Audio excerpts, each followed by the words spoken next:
கர்நாடக மாநிலத்தில் ஏடிஎம்மில் பணம் டெபாசிட் செய்ய சென்ற ஊழியர்கள் மீது மர்ம நபர்கள் துப்பாக்கிச்சூடு நடத்தி பணப்பட்டியை திருடி சென்ற அதிர்ச்சி காட்சிகள் வெளியாகியுள்ளன.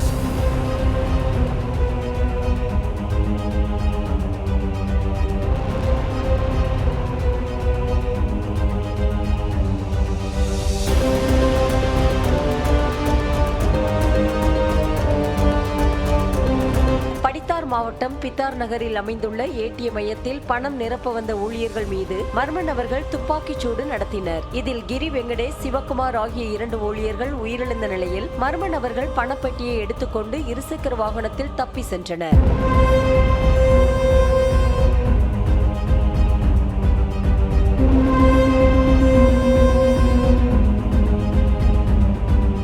மக்கள் நடமாட்டம் அதிகமாக உள்ள பகுதியில் நடந்த இந்த சம்பவத்தின் சிசிடிவி காட்சிகளை வைத்து போலீசார் மர்ம நபர்களை தேடி வருகின்றனர். இந்த நிலையில் மர்ம நபர்களை பிடிக்க 4 தனிப்படை அமைத்து மாவட்ட எஸ்பி உத்தரவிட்டார்.